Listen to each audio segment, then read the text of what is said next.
January to July 2022 versus January to July 2021, homicides are down 15%. Shooting victims are also down 20%, and shootings are down 19%. Despite these decreases, we know we have much more work to do making our neighborhoods safer. Since January, our officers have taken over 7,000 illegally possessed guns off the streets of Chicago, a 3% increase over last year. Officers have also made over 3,000 gun arrests so far this year. Every gun taken off the streets of Chicago is a potential life saved. And officers do this work bravely and tirelessly. This year alone, 36 officers have been shot at or shot. Our officers serve every day in spite of the risks for themselves and the sacrifices of their families. This sacrifice is one that cannot be measured.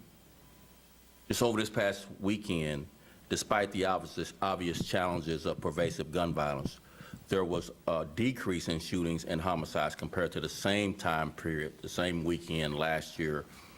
The homicides weekend to weekend were down 44%, and shootings were down 4%. Citywide, officers have arrested 772 offenders this year for carjacking-related offenses.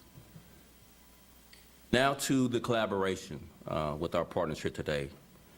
There are 40 law enforcement officers, including 21 Chicago police officers, assigned to the cross-designated U.S. Postal Inspectors Task Force.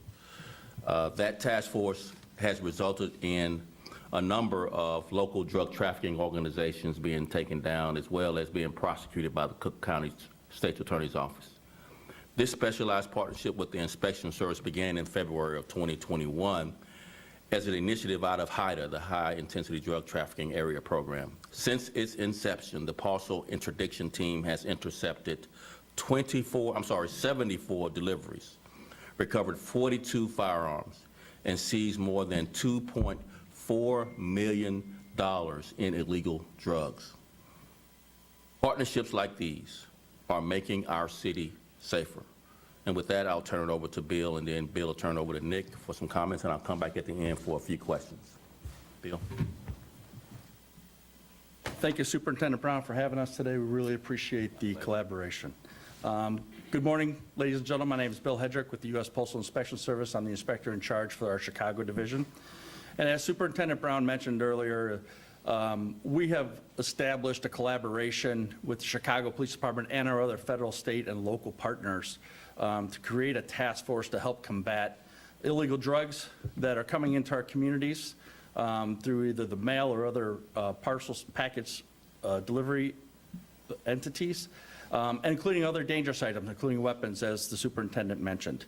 In addition to the weapons that we've seized, we've also seized over 56 kilograms of cocaine in just a short period of time that we've been in this collaboration with our task force officers, 96 kilos of fentanyl, and 84 kilos of methamphetamine. The Postal Inspection Service mission is to support and protect the Postal Service, our employees, our customers, the infrastructure from the illegal use of the mail and the dangerous misuse of the mail. And that's what this is for. We want to play our part in helping defend our communities from the illegal things that come into those communities. We really appreciate the work with HIDA, Chicago Police Department, and all of our other federal and state partners. Without that, we would not be as successful as we have been today, and we look forward to more success in the future. We look forward to this collaboration to grow. We're one of the only ones within the country to be part of this HIDA initiative with such a large task force as a force multiplier in our community. So we look forward to continued success, the hard work of the men and women of Chicago Police Department, our other federal and state partners, and also our postal inspectors in the Chicagoland area. With that, I'll turn it over to Nick Rohde, Director of HIDA. Thank you, Bill. Thank you, Superintendent. My name is Nick Rohde. I'm the Executive Director of Chicago High Intensity Drug Trafficking Area. The High Intensity Drug Trafficking Area programs are a program under the Presidential Office of National Drug Control Policy. Our mission is to envision and fund collaborative efforts between federal, state, county, and local law enforcement agencies to combat drug trafficking and violence that goes along with it. This new task force was developed to answer a problem, and that problem is illegal, illicit drugs, as well as firearms coming through the mail and being, frankly, delivered right to people's front door. Bill mentioned the fentanyl. Fentanyl is driving the overdose crisis in this country that sometimes gets forgotten about. We had 107,000 people that died of overdoses in the last 12-month period in the United States of America, and Chicago was part of that, in the Chicagoland area. That sometimes gets forgotten about. So the work that's being done to try to stem that is extremely important, and it also has the effect of going after guns that's in the mail as well. The HIDA program has 72 different local, state, county, and federal agencies in our area of responsibility, which is northeastern Illinois, that collaborate together to combat violence, drugs, and drug trafficking organizations. So with that, I'll hand it back to the superintendent. Okay, we'll take a few questions. Tom, I'll hand each of you the mic. Hey there, Tara Molina, CBS Chicago. Can you talk about the fatal stabbing on the CTA this morning and some information that we're learning about the man that was killed? Yeah, Can the you information detail is that still at all? developing, but we'll give you the latest. Chief Dinahan, Chief of the Bureau of Detectives, will give you the latest update on that. Some things have changed a bit from initial reporting. Sure. So Brennan Dinahan, Chief of Detectives. So I know there's a lot of information coming out, and you have to understand it's still an active and ongoing investigation. Detectives are still out there working very closely with CTA. Director Kevin Ryan is here. But basically what we know at this time is that the individual who is deceased was with another group of individuals. Those individuals apparently could possibly be attempting to rob the victim, the stabbing person on the train. I'm sorry, the person who did this stabbing. So you have this individual on the train. You have a group of 7 people. One of them ups what appears to be a handgun based upon the evidence that has been given to us, by CTA. At that point, the person who appears to be being robbed takes out a knife, stabs that person with the gun. That person is now deceased. When that person is leaving, they place the gun somewhere, and one of the other individuals in the group that was with that individual picks up that apparent weapon and flees the scene. So everybody had fled the scene. Now we are seeking to identify the person who actually stabbed the individual with the gun, then obviously the group of individuals who was with the person who originally raised the pistol. To clarify, the person that was killed was an offender in the case?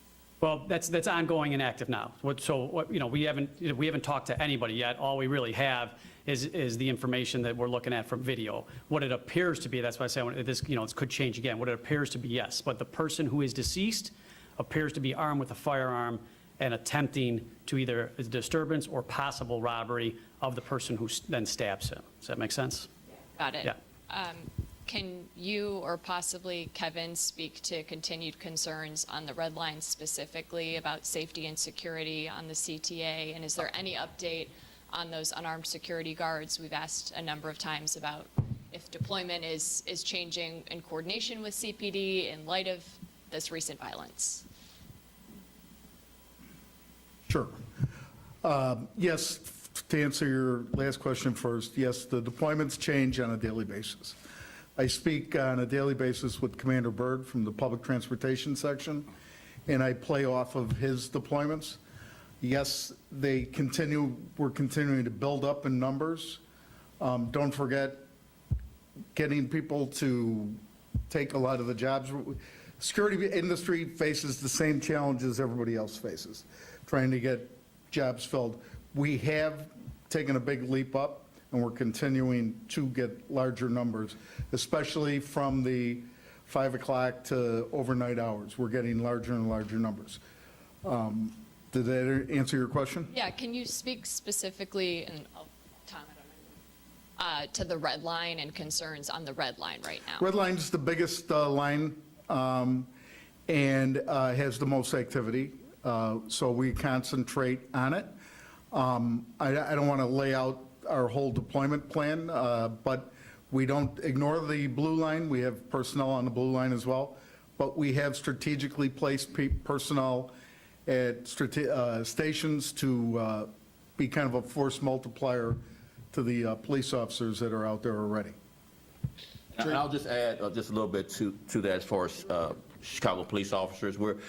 As you know, in the past, we added officers. We're continuing to add even more officers. We're in the midst of looking at how we add an additional contingent of officers to the CTA. Number one, for increased presence. We think that will lead to a safer CTA, in addition to being able to take quick action when things do happen. As you know, last week we had an incident on CTA, and because of our quick response, we were able to capture all of the offenders and charge all of them. We think two things have to happen. Number one, our presence has to go up in collaboration with the CTA, but number two, these offenders need to be captured, brought to justice to send that message that you will be held accountable for any of your crimes that occur on the CTA. So we're doing both things, and both are important, and we'll increase the level of Chicago police officers that's needed to ensure that CTA is safer and safer.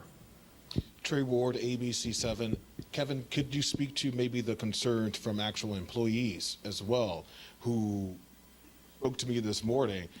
They don't feel like things are changing, and they don't feel safe going to work. How are you guys addressing that internally with the employees who are scared to go to work and seeing these fatal encounters? I think the superintendent addressed it last week too, just general crime perception. It's a hard thing to deal with. I understand their complaints and their concerns. I believe it was a week and a half, 2 weeks ago, we met with bus operators, Commander Byrd and myself, to discuss their concerns specifically, what's going on, where it's going on, and what we can do to offset it. So those meetings, it wasn't a one-off meeting. Those meetings are continuing, and we're working with the bus operators union and President Carter at CTA to continue those meetings, continue the communication, so we can put personnel where they need to be to make them feel safe. And what are those numbers that you mentioned you're looking for people to apply, and that you're building up in numbers? Yes. Where are you guys at currently in those? We're over 250 right now, so. So there are 250 unarmed Right, but I don't want to get into how, we don't have a set number, but we did have a set number that was put out before, and we've increased it every month, so. So just for clarity, 250 unarmed security guards at this moment, around that currently, but you're looking to build more? Correct. That's on a daily basis, not total. So. All right, next. One more on the CTA, Charlie Wojciechowski. For me, NBC5. Charlie, or for Kevin? No, me, for Kevin. Okay. It seems as though that there's a trend here with people fighting back on the CTA Friday and this morning. What's your advice to riders when they're approached on the CTA, and what should they do? Not pull your own weapon. Just what the Chicago police will tell you to do is do not fight back, be compliant, do not put yourself in harm's way further. Like the superintendent mentioned, the incident with the 4 people, that is a direct, those arrests are a direct result of the partnership between CTA and CPD. You toured the SDSC room. That was captured real time by SDSC, who notified district personnel who were there before, while the crime was still occurring, to arrest all those offenders. That's what we had in mind when we went into this partnership, and the mass transit SDSC room does a really great job at doing that. And In your estimation, could you use more rooms like that and more people monitoring those cameras? I'm sure everybody could use more rooms like that. Those guys are pretty good with the whole system. They have access to all our cameras, and they do monitor them, and they know where to look. I mean, it's not, these aren't guys just sitting around looking at computer screens. These are actual police officers that have worked the street, that know the street, that know where to look, when to look, and how to look for crime. So it's a pretty good partnership, and again, today, even though we're a lot of backtracking, can't really say a whole lot, but they caught a lot of really good video that's going to tie this case up. One last clarification. It sounds like this is still early and active, but we're hearing that the person that was killed in the CTA incident today is underage. Can you speak at all to No, that? not at this point. Let's let this play out. It's still very early in the investigation. As soon as we get updated information that we can collaborate and confirm is accurate, we'll put that out instead of just speculation as things come out before we're able to get a real good sense of everything that happened. Yes. One more round, and then we'll call it a day. Trade Ward ABC 7, do we have a rough estimate as to how many people were in this group? 7. I think we mentioned about 7, approximately okay. 7. Yeah. Actually, I had a question about the HIDA and the Postal Service. Yeah.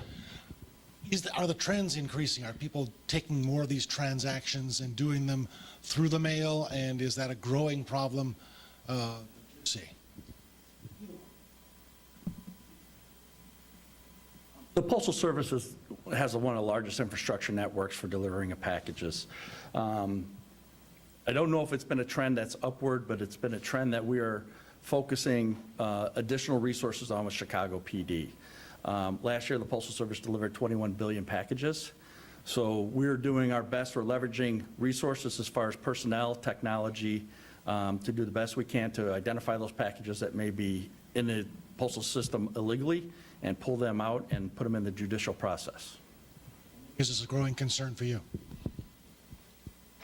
You know, I would say from looking at it as a total problem, that it really grew a few years ago, where drugs sold over the internet, delivered by mail, and we did address that with a team led by the Chicago Police Department that worked on package interdiction, and then we also built a team, HIDA, semi-funded from HIDA, an Internet Narcotics Enforcement team, to address that. It's kind of, I wouldn't say it's growing now because it's there, and this team now, those two teams are now collaborated completely with the Postal Inspector Service. Those are the people who were made official task force officers, now work hand in hand, hand in glove with the Postal Inspection Service, and now that collaboration has resulted in much more success than they were able to do individually.